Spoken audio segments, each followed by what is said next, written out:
उपस्थित शिकत आहे. आज 19 फेब्रुवारी म्हणजेच की छत्रपती शिवाजी महाराजांची जयंती. 19 फेब्रुवारी 1630 हाच तो सोनाचा दिवस ज्या दिवशी आई जिजाऊंच्या पोटी शिवनेरी किल्ल्यावर छत्रपती शिवरायांचा जन्म झाला. वयाच्या अवघ्या 15 वर्षी छत्रपती शिवाजी महाराजांनी रायरेश्वराच्या मंदिरात गुलामगिरी नष्ट करून हिंदवी स्वराज्य स्थापन करण्याची शपथ घेतली. स्वराज्याची निर्मिती करणे काही सोपी गोष्ट नव्हती. त्यावेळी सर्वत्र गुलामगिरी आणि समोर बलाढ्य शत्रू होते.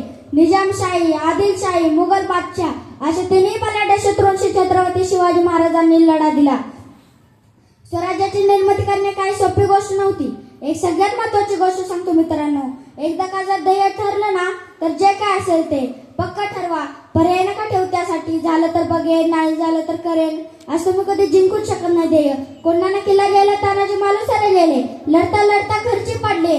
तानाजी मालुसरे गायलून खाली पडता हे बघताच मराठी सैन्य माघारी पळत सुटलं. तेवढ्या शिवाजी मालुसरे पुढे आले आणि सैन्यावर कडाडले.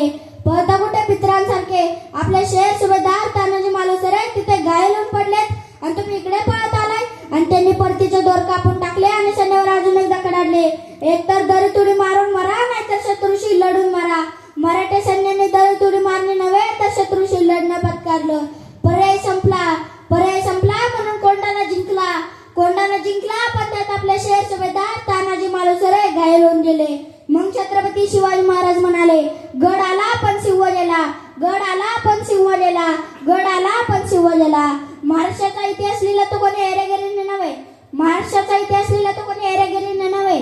तो इतिहास लिहिला हिरव्या पिवळ्या शालीनी, तलवारीच्या धारींनी, घोड्यांच्या टाफांनी असा लिहिला तो इतिहास छत्रपती शिवराय यांनी.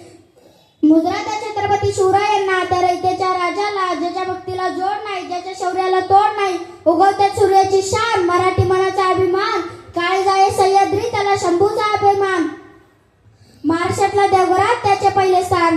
कलम नव्हता, कायदा नव्हता, तरी सुखी होती प्रजा.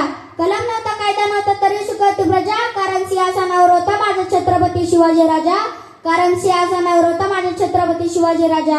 आले किती गेले किती उडून गेले बरारा. संपला नाही आणि संपणारी नाही माझ्या शिवबाचा दरारा. जय जिजाऊ, जय शिवराय. धन्यवाद.